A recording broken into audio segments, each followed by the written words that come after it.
Quantas demandas vou ter na perícia judicial de engenharia elétrica? É isso que nós vamos ver nesse vídeo. Pergunta bastante recorrente que chega até mim e eu vou responder com bastante calma, destrinchando tudo que eu penso sobre esse assunto das demandas na perícia judicial. Professor, vou ter demanda? Professor, aqui na minha cidade, na minha região, no meu estado, tem demanda? Vamos conversar um pouquinho sobre isso então. Bom, eu gosto de diferenciar os dois tipos de demandas que nós temos na perícia judicial. Na prática, no Código de Processo Civil, que é uma legislação federal, o juiz tem que seguir, que é as nomeações vão ser distribuídas de modo equitativo, observadas a capacidade técnica e a área de conhecimento do profissional. A área de conhecimento em engenharia elétrica, o restante a gente vai dar uma conversada a partir de agora. Então tem essa distribuição de modo equitativo, ou seja, todo profissional que faz o seu cadastro de forma correta lá nos tribunais de justiça vai ter a sua oportunidade. Essa é uma das formas como eu enxergo as demandas na perícia judicial. Se é minha primeira nomeação com uma vara judiciária ou um juiz em específico, eu considero essa demanda uma oportunidade que veio através do sistema de rodízio de nomeações a lei do Tribunal de Justiça. Se eu fiz um bom trabalho para esse juiz e ele começa a me nomear novamente, posteriormente, após a entrega do trabalho que eu realizei, eu já considero esta uma conquista, uma demanda conquistada, uma demanda recorrente na área de perícia judicial, que para mim é muito mais valiosa. Significa que eu consegui botar ali um pino naquele território, né? Que eu vou ter uma recorrência de nomeações junto com aquele juiz. Então, para começar o nosso vídeo, vamos diferenciar essas nomeações que chegam para o perito entre oportunidades, as nomeações que vêm através do rodízio, de forma orgânica, de forma equitativa.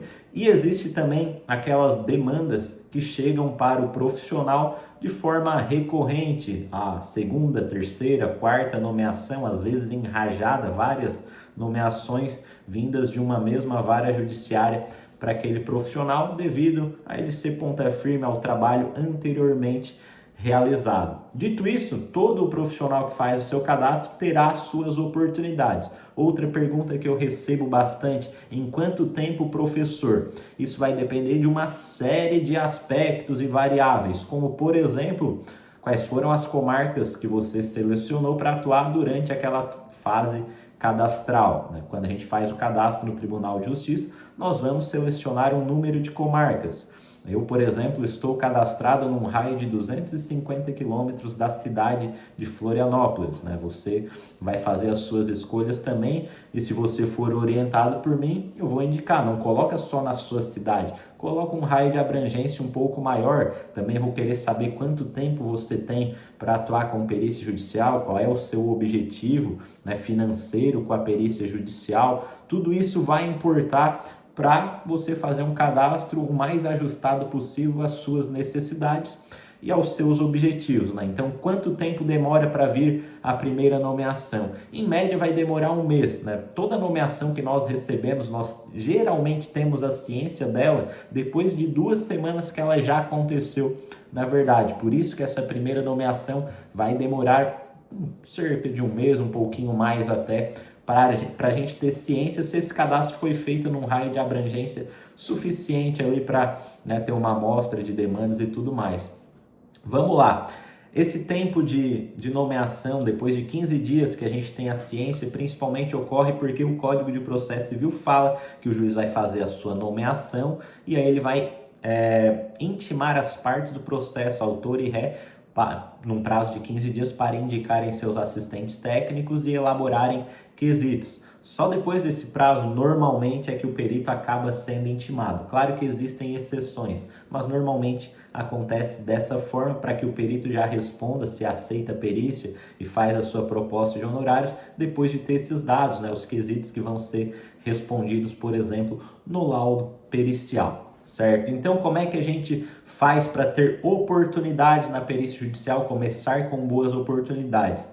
determina um raio de abrangência, um número de comarcas ali mais próximos da base do perito, que vão dar uma quantidade de oportunidades necessárias ali para ele crescer na perícia judicial, dependendo do tempo que ele tem, da disponibilidade que ele tem, do quanto ele quer também, da sua vontade e tudo mais, né? Existe mais de um Tribunal de Justiça, existe Tribunal de Justiça Estadual, Tribunal de Justiça Federal. Quanto mais perícias, oportunidades ele quiser, mais poderá ser maior esse raio de abrangência, por exemplo, e mais tribunais ele pode se cadastrar, até mesmo em um outro estado, por exemplo. Né? Muita gente acaba fazendo isso lá no início de uma forma até desesperada, acaba recebendo muita demanda, já não dá conta, já faz trabalhos ruins. E eu queria falar sobre isso, né? Sobre como conquistar essas demandas de forma recorrente, até mesmo não só o número de demandas, mas as demandas com uma maior qualidade, com um valor de causa mais elevado, que provavelmente o perito vai conseguir cobrar muito melhor por essas perícias, honorários ainda mais justos, né? Ainda nas mais básicas já é um valor de honorários bastante interessante, mas quando a gente pega perícias de incêndios, acidentes, fotovoltaicas, nossos honorários costumam ter uma média muito maior, né? E se vocês me conhecem, sabem que eu sou ambicioso e sabem que eu estimulo a ambição também nos engenheiros eletricistas, essa ambição do bem, de desenvolvimento, né? Empreender, ter nosso próprio negócio com a perícia judicial acaba nos desenvolvendo bastante, acaba fazendo com que o perito, engenheiro eletricista, acaba evoluindo e aprendendo muito também, atuando na prática e ganhando um bom dinheiro por isso.